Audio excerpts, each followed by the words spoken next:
So hello friends, welcome back to our YouTube channel MedEasy. Today we are going to study about the drug of choice, which is very important for your competitive exams. Okay, आज हम drug of choice के बारे में पढ़ेंगे, मतलब कौन कौन सी disease के लिए कौन कौन सी ड्रग ऑफ चॉइस होती है, जो कि बहुत ही मतलब ये मैंने जितनी ड्रग ऑफ चॉइस लिखी है वो मोस्ट इंपॉर्टेंट है, मतलब इसमें से काफी क्वेश्चंस पूछे गए हैं, पूछे जाते हैं कॉम्पिटिटिव एग्जाम्स में। First, paracetamol poisoning. अब पैरासीटामोल पॉइजनिंग का ड्रग ऑफ चॉइस क्या होता है? तो that is N acetyl cysteine.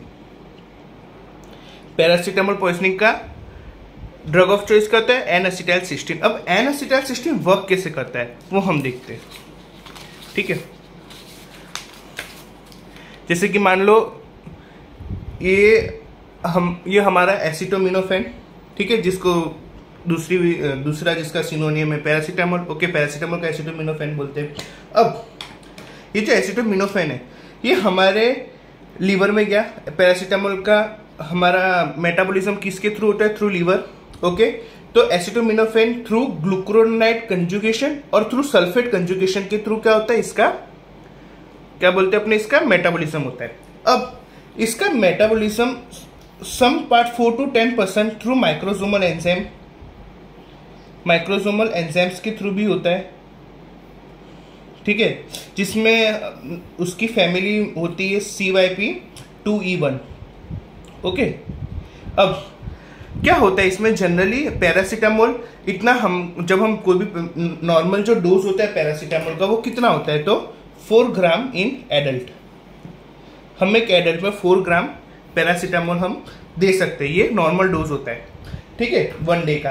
अब मान लो कि कोई पेशेंट है जिसको साइकेट्री प्रॉब्लम है, या तो जो साइकोसिस का मतलब ऐसे कोई पेशेंट है जो सुसाइड अटेम्प्ट करता है, ठीक है, तो कितनी बार कैसा होता है कि वो सारे मतलब कम से कम 15 to 20 ग्राम पैरासीटामोल खा लेता है। ओके, इजेक्ट करता है, ठीक है। अब 15 to 20 ग्राम मीन्स ये तो 5 टाइम्स मोर हो गया हमारे नॉर्मल डोज से। तो क्या होता है इसमें, ये जो ग्लूकुरोनाइड होता है इसका क्या होता है, मतलब ग्लूकुरोनाइड का कंजुगेशन इसमें कम हो जाता है और इसके अंदर एक टॉक्सिक मेटाबोलाइट का जनरेशन होता है जिसको बोलते हैं हम एन एसिटाइल पैरा बेंजोक्विनोइमीन। ओके, ये एक टॉक्सिक मेटाबोलाइट है जो हमारे लीवर को डैमेज करता है। ओके, ये मेटाबोलाइट हमारे लीवर को डैमेज करता है। अब ये मेटाबोलाइट क्या करते हैं, ये मेटाबोलाइट फिर वापिस अगर ग्लूकाथायोन का रिप्लेसमेंट हो गया तो ये मेटाबोलाइट का कन्वर्जन किस में होता है? सिस्टीन और मरकैप्टूरिक एसिड उसके कॉन्जुगेट्स में होता है। इसकी वजह से क्या होता है कि ये जो बना ये कैसा होता है? Non toxic. अब ये नॉन टॉक्सिक है तो ये कोई टॉक्सिसिटी दिखा पाएगा नहीं। मीन्स जो पैरासीटामोल के लिए जो टॉक्सिसिटी के लिए जो रिस्पॉन्सिबल होता है वो होता है NaPQI। ओके, अब हमारा एन एसिटाइल सिस्टीन क्या करता है? तो हमारा एन एसिटाइल सिस्टीन क्या करेगा, ये ग्लूकाथायोन होगा उसका रिप्लेसमेंट करेगा, मतलब हमारे ग्लूकाथायोन को वापिस बढ़ाएगा, जिसकी वजह से ग्लूकुरोनाइड कंजुगेशन होगा और ग्लूकुरोनाइड कंजुगेशन की वजह से इसका जो टॉक्सिक मेटाबोलाइट है वो नॉन टॉक्सिक मेटाबोलाइट में कन्वर्ट हो जाएगा, ठीक है। तो ये था मैकेनिज्म बिहाइंड पैरासीटामोल पॉइजनिंग। अब हम देखेंगे दूसरी पॉइजनिंग, दैट इज दूसरा हम ड्रग ऑफ चॉइस देखेंगे, that is acute bronchial asthma में कौन सी ड्रग ऑफ चॉइस होती है, ठीक है। तो एक्यूट ब्रोंकियल अस्थमा में ड्रग ऑफ चॉइस होती है salbutamol. Okay, acute bronchial asthma में ड्रग ऑफ चॉइस क्या होती है? साल्ब्यूटामोल। अब साल्ब्यूटामोल है, साल्ब्यूटामोल क्या है? तो it is a beta two adrenergic receptor agonist. Okay, अब बीटा-2 एड्रेनर्जिक एगोनिस्ट है ये, तो ये क्या करेगी, हमारे जो ब्रोंकियस होते हैं, ओके, हमारे ब्रोंकियल इस पे रिसेप्टर होते हैं बीटा-2। ये जो बीटा-2 पे अगर कोई भी एगोनिस्ट एक्ट करेगा तो ये क्या करेगा? Bronchodilation. ये क्या कॉज करेगा? ब्रोंको डायलेशन, ठीक है। तो साल्ब्यूटामोल क्या करेगा? ये बीटा-2 एड्रेनर्जिक एगोनिस्ट है, ठीक है, तो ये इधर जाके एक्ट करेगा हमारे ब्रोंकस पर, हमारे ब्रोंकस को क्या करेगा? डायलेट। अब इसके अंदर दूसरी भी ड्रग्स होती है लाइक फॉर्मिटेरोल, साल्मेट्रोल, बट ये जो फॉर्मिटेरोल साल्मेट्रोल होती है ये सब कैसी होती है? लॉन्ग एक्टिंग होती है और ये रैपिडली एक्ट नहीं करती, बल्कि साल्ब्यूटामोल है वो कैसी होती है? वो रैपिड एक्ट करती है, ठीक है। दूसरा तीसरा हमारी जो ड्रग ऑफ चॉइस होगी डिसीज के लिए, that is severe digitalis toxicity. Severe digitalis toxicity हो तो उसके लिए हम यूज करते हैं डिजीबाइंड। डिजीबाइंड, अब डिजीबाइंड क्या है? तो डिजीबाइंड है एक, वो है क्या बोलते हैं उसको, एक टाइप की मोनोक्लोनल एंटीबॉडी है। ओके, ये क्या करेगी, जो डिजिटलिस का मेन फंक्शन क्या होता है कि ये हमारे जो हार्ट होता है, हमारा जो हार्ट है उसमें क्या करेगा, ये फोर्स ऑफ कॉन्ट्रैक्शन को इंक्रीज करेगा। ठीक है, ये हमारे हार्ट में क्या करेगा, फोर्स ऑफ कॉन्ट्रैक्शन को इंक्रीज करेगा। अगर ज्यादा डिजिटलिस की टॉक्सिसिटी हो जाती है जिसकी वजह से क्या होता है, हमारा कॉन्ट्रैक्शन इंक्रीज हो जाता है, तो उसकी क्या बोलते हैं, टॉक्सिसिटी को डिक्रीज करने के लिए हम ये एंटीबॉडी यूज करते हैं, दैट इज डिजीबाइंड। ये क्या करेगी, जहां पे डिजिटलिस वर्क करता है उधर जाके बैठ जाएगी। मान लो कि डिजिटलिस का रिसेप्टर इस पे जाके मोनोक्लोनल एंटीबॉडी ऐसे बैठ जाएगी, जिसकी वजह से क्या होगा, डिजिटलिस उसका वर्क नहीं कर पाएगा। ठीक है ना, हमारी फोर्थ ड्रग ऑफ चॉइस जो एक्यूट माइग्रेन में हम यूज करते हैं, दैट इज सुमाट्रिप्टान। जो ट्रिप्टान्स होती है, ट्रिप्टान्स का क्या मैकेनिज्म होता है, it is a 5-HT1B1D agonist.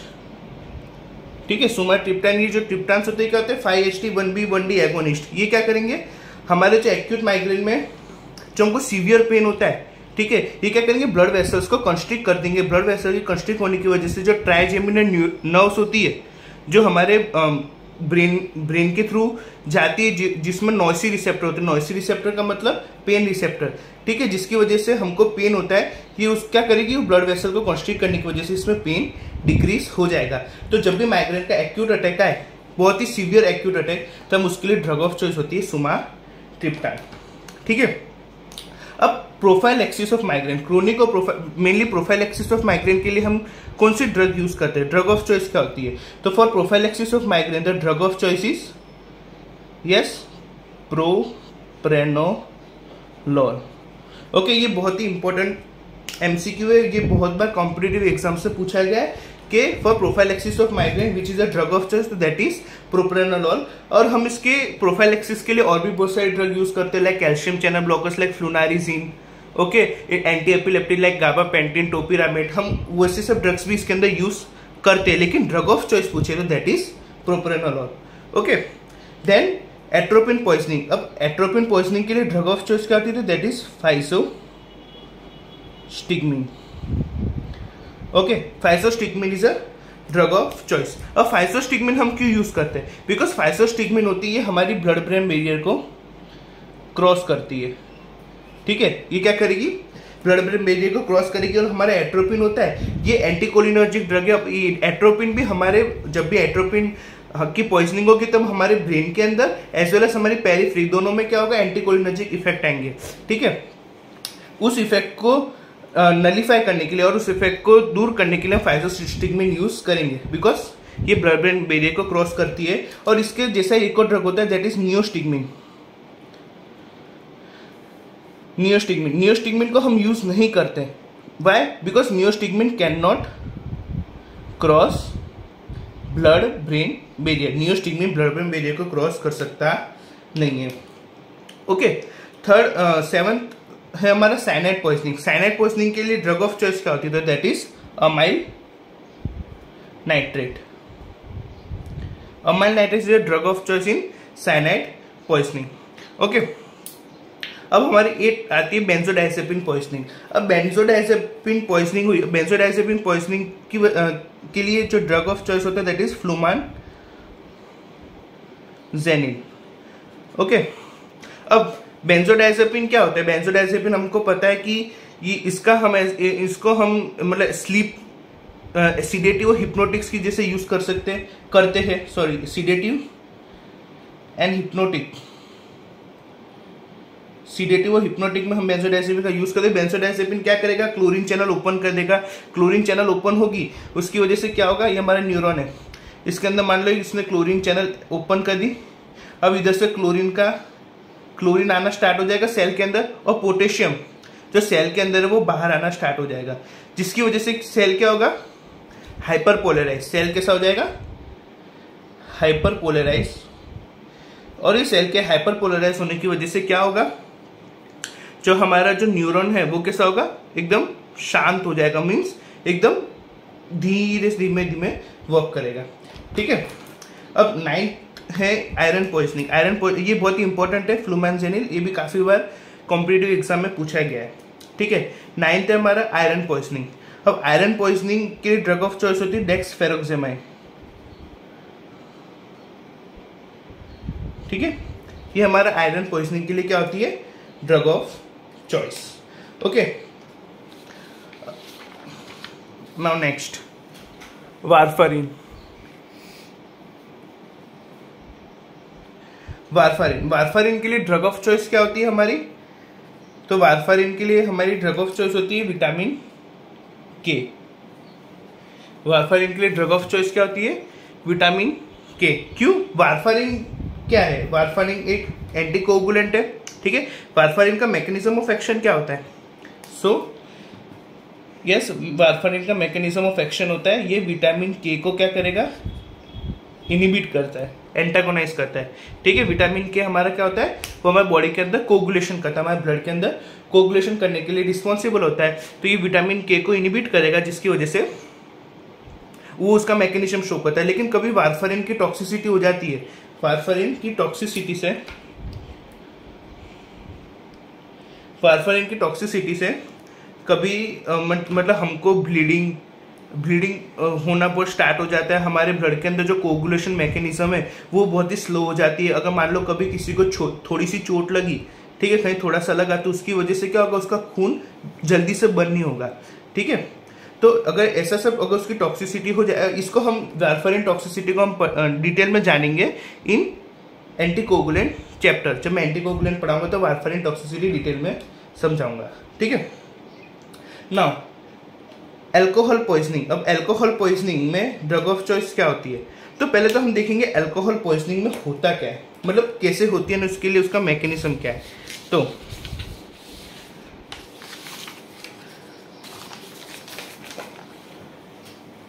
Okay, ये अल्कोहल पॉइजनिंग मतलब मान लो कि आपने अपने मिथेनॉल का कंजप्शन ज्यादा किया। ठीक है, मिथेनॉल से क्या होगा, मिथेनॉल कन्वर्ट होगा फॉर्माल्डिहाइड, फॉर्माल्डिहाइड से फॉर्मिक एसिड बनेगा, फिर ये फॉर्मिक एसिड हमारा फॉलिक एसिड विटामिन B9 से CO2H2O में कन्वर्ट होगा, और ये CO2 हमारे लंग्स के थ्रू बाहर निकल जाएगा। ओके, अब हमारा मिथेनॉल से फॉर्माल्डिहाइड बना, उसके लिए कौन सा एंजाइम रिस्पॉन्सिबल होता है, तो अल्कोहल डिहाइड्रोजिनेस।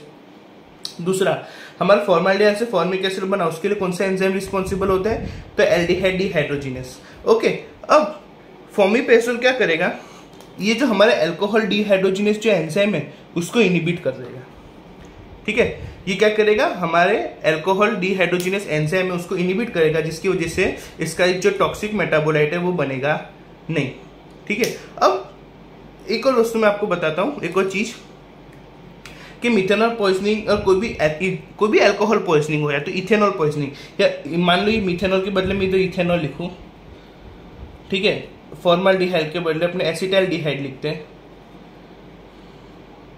ओके, फिर फॉर्मिक एसिड के बदले हम एसिटिक एसिड लिखते हैं, और वही एंजाइम सेम्स, और ये CO2 प्लस H2O बाहर निकल जाएगा। कोई भी पॉइजनिंग हो, अल्कोहल पॉइजनिंग में फॉर्मिपेसोल यूज करते हैं, लेकिन हम मिथेनॉल जब पॉइजनिंग होती है तब हम पेशेंट को सब्सटीट्यूशन में, मतलब फॉर्मिपेसोल के अलावा हम उसको इथेनॉल भी देते हैं, ताकि इसकी वजह से कैसा होगा, जो एंजाइम्स होंगे ये क्या करेंगे, इथेनॉल का क्या बोलते हैं, मेटाबॉलिज्म स्टार्ट कर देंगे, जिसकी वजह से जो फॉर्माल्डिहाइड और फॉर्मिक एसिड जैसे टॉक्सिक मेटाबोलाइट बन रहे थे मिथेनॉल की वजह से, वो बनेंगे नहीं, और ये सारा जो एंजाइम्स होंगे वो कहाँ पे वर्क करना स्टार्ट कर देंगे, इथेनॉल को मेटाबोलाइज करने में।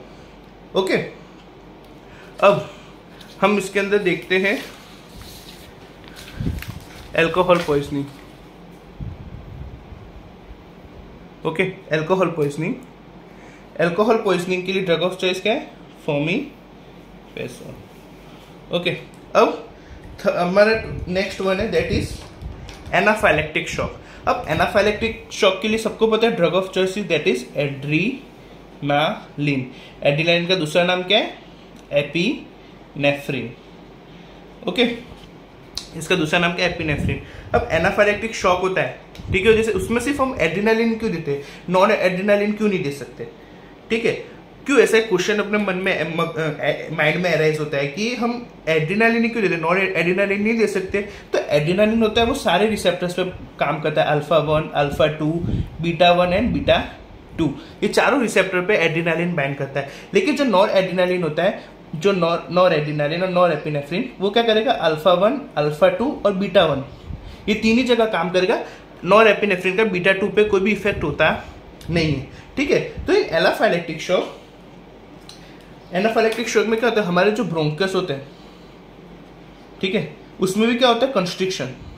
ओके, हमारे ब्रोंकोस्पाज्म होता है। अब ब्रोंकोस्पाज्म होगा, ठीक है, तो एपिनेफ्रिन का तो क्या है, उसके बाद बीटा 2 एक्शन है उसका, तो वो क्या करेगा? ब्रोंकस को डायलेट कर देगा। लेकिन अगर उसको हम नॉर एपिनेफ्रिन देंगे पेशेंट को, तो नॉर एपिनेफ्रिन का तो कोई भी बीटा 2 एक्शन नहीं है, तो ब्रोंको डायलेशन वो कर पाएगा नहीं। इसकी वजह से हम adrenaline is a drug of choice in anaphylactic shock. Okay, now whooping cough of pertussis, whooping cough और उसका दूसरा नाम होता है पर्ट्यूसिस। अब वूपिंग कफ ऑफ पर्ट्यूसिस के लिए ड्रग ऑफ चॉइस क्या है? तो वूपिंग कफ पर्ट्यूसिस के लिए ड्रग ऑफ चॉइस हम देते हैं, दैट इज एरिथ्रोमाइसिन।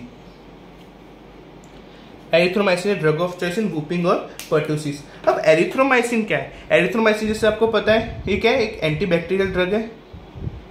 एंटीबैक्टीरियल, ये किस क्लास की ड्रग है, कोई बता सकता है? तो दैट इज मैक्रोलाइड।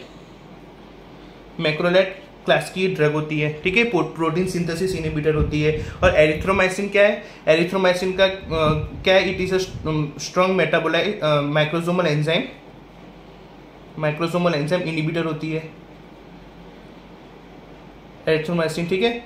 और ये इसका एक और एडिशनल इफेक्ट ये होता है एरिथ्रोमाइसिन का कि ये इट इंक्रीज द मोटिलिटी और स्मॉल इंटेस्टाइन, इस स्मॉल इंटेस्टाइन में भी मोटिलिटी को इंक्रीज करती है। ओके, अब हम देखेंगे कि कीमोथेरेपी इंड्यूस वॉमिटिंग। अब मान लो कि आप किसी पेशेंट को किसी को पेशेंट है कैंसर का, उसका आप कीमोथेरेपी दे रहे हो।